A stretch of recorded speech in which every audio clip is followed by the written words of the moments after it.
Bueno, una falla técnica nos impidió continuar con la entrevista con Carlos Cortés, a quien le pedimos mil disculpas, y a ustedes también, amigos televidentes.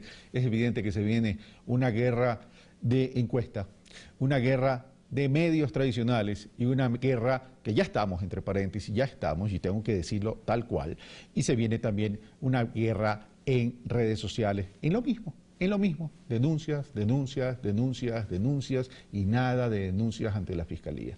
Eso llama la atención y además la fuente, como lo dijo Javier Zavala Egas el día lunes. Bueno, Álvaro Sáenz, delegado de Alianza País ante el Consejo Nacional Electoral, en este día viernes, cerrando la semana, ya está con nosotros. Álvaro Sáenz, los resultados, ¿los sorprendió a ustedes mismos? Me refiero al tema de la Asamblea Nacional. No, definitivamente Alianza País siempre hizo cálculos, yo diría, objetivos, de tener un triunfo claro, que ha sido el resultado en todos, absolutamente todos los ámbitos, y en ese sentido pues estamos bastante conformes con el pronunciamiento del pueblo ecuatoriano. En la Asamblea Nacional hemos obtenido 74 escaños. Pero ese escenario, 137. En el imaginario más optimista antes de las elecciones, ustedes lo esperaban. Miren, uno hace escenarios y en los escenarios tiene, si quieres, uno de piso y uno de techo. Y siempre teníamos muy claro que íbamos a tener mayoría en la Asamblea. Porque ese es el pronunciamiento del pueblo ecuatoriano, porque ese es el histórico de estos 10 años, porque conocen el trabajo que se ha realizado. Ahora, es una mayoría importante de 74 asambleístas, de acuerdo a los resultados oficiales, pero más no es una mayoría calificada. Miren, cuando se habla de estas mayorías absolutas, es para poder hacer, digamos, llamémoslo así, cambios más fuertes, decisiones más fuertes. Todas las decisiones, la construcción jurídica se hace a través de mayoría simple. ¿Qué es lo que ha propuesto Alianza País en el ámbito? ¿Te refieres al tema legislación? Claro, legislación, pero ¿qué es el punto central? Tenemos una nueva Constitución. En los 10 años se ha podido avanzar muchísimo en crear una normativa adecuada a la Constitución, pero todavía falta desarrollar las normas. Porque el cambio normativo en el país fue inmenso. Es un cambio, yo le llamo de carácter napoleónico, así como hubo el Código Napoleónico, en el que se cambió toda la concepción jurídica. Y entonces, a partir de la Constitución, hubo que desarrollar un montón de leyes y hay que seguir haciendo más leyes como tal. Y eso se hace con la mayoría necesaria. ¿Qué implica esta mayoría? Ya, tú me dices, para el tema legislación, con esta mayoría es suficiente. ¿Para el tema fiscalización? También, porque todo se decide por mayoría. Lo que se decide por mayoría absoluta, o sea, por 2/3 partes, son cambios ya en el orden, por ejemplo, constitucional, cuando no son cosas que tengan que ver con una consulta popular, o son cambios digamos, reformas a leyes ya establecidas que en un momento dado requieren de una mayoría absoluta. Pero eso es digamos, algo importante, algo que al momento tenemos, algo que en un momento dado ha permitido hacer también avances más fuertes, pero es absolutamente claro que el pueblo ecuatoriano se pronunció con total claridad y mayoritariamente en favor de la propuesta que ha hecho Alianza País. Hay dos escenarios en una segunda vuelta electoral y los dos escenarios responden a los escenarios de los candidatos. Es decir, uno es Lenín Moreno, que en la primera vuelta gana con una diferencia de 11 puntos, y el otro es Guillermo Lasso, que viene desde el segundo lugar, con esos 11 puntos de diferencia. Así es. Pero cualquiera de los dos en una segunda vuelta electoral pudiese ganar. Estos 74 asambleístas de Alianza País, entonces, pudiesen bloquear la propuesta de disminuir 14 impuestos, 3.000 millones de dólares en temas de reducción tributaria. A ver, a mí me gustaría, digamos, últimamente se habla mucho desde la especulación, no se especula. Yo no estoy hablando de la especulación, yo estoy hablando de escenarios políticos. No me refiero a lo que estás diciendo en este momento, sino que me refiero al hecho de que si ganaría, ¿qué pasaría?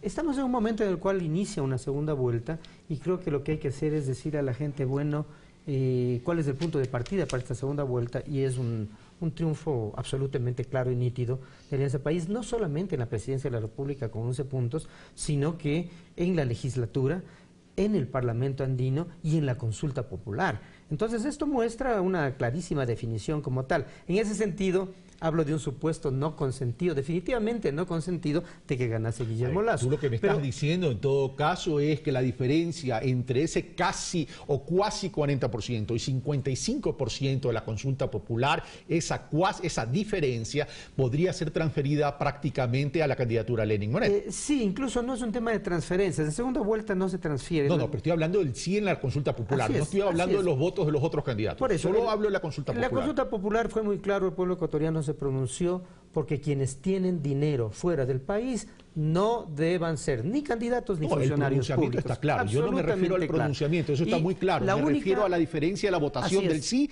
con la de Lenin Moreno. Definitivamente esa posición evidentemente está muchísimo más cerca de la propuesta que hace Alianza País y no de toda la propuesta contraria oligárquica que representa Guillermo Lasso. Entonces, en ese sentido, diría, digamos, es natural, es normal que por ahí haya una votación. Pero no quiero dejar la pregunta que tú hacías. Simplemente lo que quería es señalar que ¿por qué no es consentido? ¿Por qué es nada probable que un candidato de la banca llegue a la presidencia de la República? Pero en caso de que eso se diera, obviamente tendríamos las condiciones de menos gobernabilidad o de ingobernabilidad. Por la correlación de fuerzas en la Asamblea. Por la correlación de fuerzas en la Asamblea, en el Parlamento andino, en la propia consulta popular. Ahora, que haya sacado, esto llama la atención, a ver, que Alianza País haya repetido mayoría, a lo mejor ya no las 3/4 partes, pero una mayoría de 74 es importante. Es mayoría. A pesar de todo lo que se venía diciendo, borregos, alzamanos, no fiscalización. ¿Esto es una reivindicación a un proyecto político en términos de bloque articulado con el Ejecutivo? Definitivamente sí. Es que la gente tiene claro qué es lo que ocurre en el país, qué ocurre en el ámbito político, qué ocurre en el ámbito de su vida cotidiana y que no hace tanto caso a ese ruido político. Los políticos tradicionales, convencionales, les gusta hacer mucho ruido entre sí, mucho ataque, mucha suciedad, moverse en el ámbito de la presión, y la gente se mueve en otra dimensión. La gente se mueve en una dimensión cotidiana, ve cuál es su situación, compara con las situaciones que se vivieron en el pasado, proyecta un futuro más esperanzador, definitivamente, con una propuesta popular.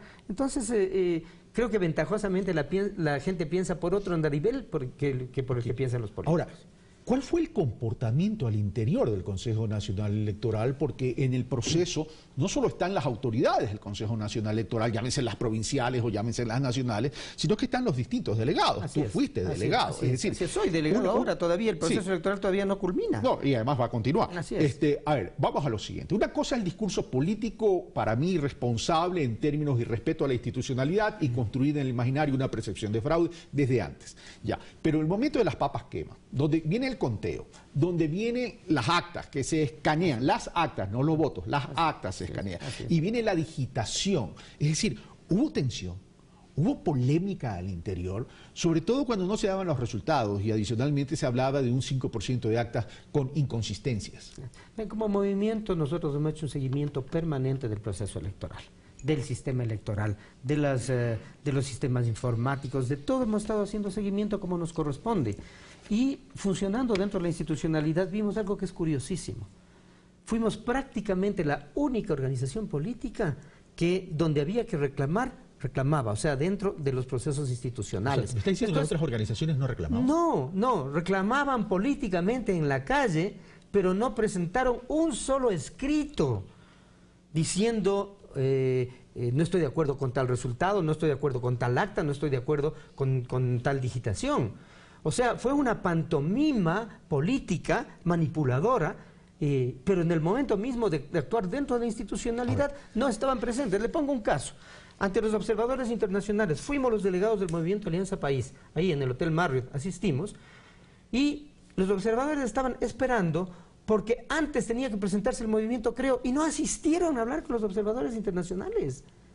Vean ustedes qué falta de respeto a la institucionalidad. Lo mismo, Junta Provincial Electoral de Pichincha, donde se discutían los votos, estábamos solo nosotros, ellos no, y sin embargo ellos estaban parados haciendo bulla frente al Consejo Nacional Electoral, donde no se estaba discutiendo ningún voto. Entonces, el respeto a la institucionalidad, a la forma de llevar adelante las elecciones, de nuestra parte fue absolutamente claro. Pudimos constatar un proceso electoral normal, organizado, con alguna que otra situación que nosotros mismos lo presentamos y de manera abierta en su momento, pero totalmente armado, como además ha sido la historia en Ecuador. A ver, pero sí llamó la atención algo, Álvaro. Es decir, el imaginario en las calles era, el discurso en las calles, el discurso politiquero en las calles era fraude e irrespeto a la institucionalidad democrática, totalmente, restándole credibilidad a Juan Pablo Pozo. Tú me dices que a la interna no se presentó ningún tipo de reclamo. Así es. Pero, sin embargo, cuando ya las papas quemaban en esas pequeñas diferencias para llegar al 40% y mantener la diferencia de 11 puntos, Pepe Serrano y Marcela Guinaga hablaron de inconsistencias y hablaron de que los estaban perjudicando. Miren, en todo proceso electoral hay inconsistencias. Aquí tengo una demostración, por ejemplo, miren aquí una mesa en el Triunfo, donde asoman todos los números iguales entre el acta y la digitación, excepto la que se entrega al candidato Lenín Moreno, que tenía 105 votos y le ponen 35. Sí, ahí hay algo que estaba, que no estuvo bien. Hay 105 y 35, no tiene nada que ver, 60 actas de Europa estuvieron mal digitadas y ponían al candidato Lenín Moreno 0 votos. ¿Pero qué se hace en ese momento? Se detecta y se presenta la reclamación correspondiente, que es lo que nosotros hemos hecho. Y estuvimos presentes, la única organización política que estuvo presente en la Junta Especial del Exterior, ya que funcionó aquí en Quito, acá en el Consejo Nacional Electoral, presentamos estas reclamaciones, se trataron y se corrigieron, como es un proceso electoral normal. Ya, pero ¿qué hemos hecho? Dentro de la institucionalidad. El resto, pura bulla política, pura manipulación política. Entonces, es decir, ustedes prefirieron la institucionalidad y no la calle. Como corresponde, pues. Vamos al tema de los resultados. A ver, ¿cuántos asambleístas nacionales de los 15 obtuvieron ya oficialmente? Obtuvimos 7 asambleístas de los 15, que dado que el método de Webster es un método más distribuidor, en realidad es un resultado importantísimo, inmenso. La organización política que nos sigue a nivel nacional saca 3 asambleístas. O sea, hay una diferencia importante. Inmensa. Ahora, inmensa. La última asambleísta, que es Lilian Durán, una trabajadora de movimientos sociales, lo saca del combate a Lucio Gutiérrez y ahí ya comienza a haber otro ruido. Así es. Bueno, en realidad no es una persona que saca otra, son números. No, me refiero a ella, pero ella va a ocupar el escaño. El puesto 15, que en definitiva implicaba la división para 3, para 5, para 7, que es el sistema de Webster, nos da pues simplemente con absoluta claridad un número mayor de votantes de Alianza País que el que tuvo el primero de Sociedad Patriótica. Miren ustedes, tenemos acá 3.083.842 votantes, el otro tiene 3.017.681 Hay una votantes. diferencia. Es una diferencia, o sea, simplemente ese es el que se ha opuesto. Ahora, me alegro muchísimo que una líder sindical del pueblo esté representando al país y no un político desgastado, por decirlo menos, como es Lucio Gutiérrez. Entonces, en términos personales, más bien es la alegría que esté la representación popular. Eso coloquialmente se puede decir, mi querido Álvaro, alábate pato. Así es, no, pero me alegro de eso, ese resultado, pero son los números. ¿Qué provincia es la mayor fuerza política en la Asamblea de Alianza País de acuerdo a los resultados? Desde el punto de vista del porcentaje obtenido, en la provincia de Manabí obtenemos 8 de los 9 escaños. 8 de los 9. 8 de los 9 escaños. Manabí 1, 3 de 4 y Manabí 2, 5 de 5. Y desde el punto de vista del número, en la provincia de Pichincha es donde más escaños se obtienen 11 escaños. El movimiento Alianza País. Eso es interesantísimo. ¿En Guayas? En Guayas se obtienen 10 escaños. Bueno, también es muy alto. También es alto. Claro, así es. Pero digo, mirando desde el punto de vista de lo relativo, Manabí, excepcional, desde el punto de vista numérico, lo más la alto. Estrategia de Alianza País para esta segunda vuelta. Poner a trabajar a todos los asambleístas para captar esa votación y ratificarla en la segunda vuelta, considerando que también son canales de elección, por más que ya hayan sido electos. La estrategia de Alianza País es el contacto con la gente. Por supuesto, todos los militantes de Alianza País, los asambleístas electos, las personas que no fueron electas, todas las dirigencias, la militancia, todos contacto con la gente. La segunda vuelta no es un tema de especulación política, no es un tema de componendas.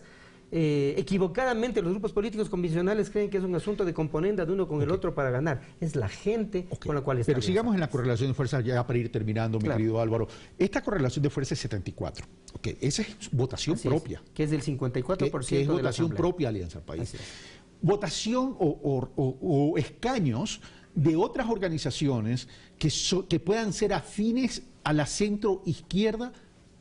Sí, sin duda, hay otros más, por ejemplo, hay movimientos regionales, locales que tuvieron algún escaño por ahí, hay posiciones que definitivamente no son de derecha, en eso yo hago llamamiento, por ejemplo, a la izquierda democrática, hago llamamiento a gente de Pachacutic, me parece que evidentemente desde un punto de vista de dos visiones de país, de una visión de una transformación, de un socialismo de buen vivir en contra de una visión neoliberal, deberían definitivamente estar más cerca como tal y sería bueno que se adhieran también. Yo creo que sí, el llamado es así, o sea, nuestro posicionamiento es muy claro. ¿Cuántos votos en las asambleas adicionales de acuerdo a ese concepto? Realmente todavía no hemos trabajado el asunto del número de votos aquí y allá, todavía hay que trabajar la parte, digamos, de la construcción del mismo gobierno como tal, hay que asegurar que esta segunda vuelta sea un triunfo claro y a partir de ahí sí, por supuesto, construir. ¿Pueden variar los resultados a partir de impugnaciones? Me refiero a los de la Asamblea. Claro, cuando hay impugnaciones pueden bajar y subir votos. ¿Ustedes han presentado impugnaciones? Nosotros hemos presentado, claro, por supuesto que sí. Por ejemplo, hemos presentado en la provincia del Oro, hemos presentado en la provincia de Sucumbíos, resoluciones que ya dadas por las juntas provinciales electorales consideramos que no han sido dadas de una manera adecuada y entonces, por supuesto, presentamos el proceso de impugnación. Álvaro Sáenz, delegado de Alianza País ante el Consejo Nacional Electoral, gracias por estar con nosotros. Muchas gracias. Como siempre, hacemos preguntas para que ustedes tengan los insumos y saquen sus propias conclusiones. Ojalá que la cultura política en el Ecuador comience a crecer y a fortalecerse para evitar todos estos imaginarios que se crean a través de las redes sociales y respetando la inteligencia del pueblo ecuatoriano. Y que en vez de entrar a guerras de medios, a guerra de redes sociales y a guerra de encuestas, entremos a confrontación, sí, de argumentos, de propuestas, de modelos, de cara al principal reto, el desarrollo del Ecuador para erradicar la pobreza. Soy Carlos Rabascal, esto fue Pensamiento Crítico, yo los espero el día lunes.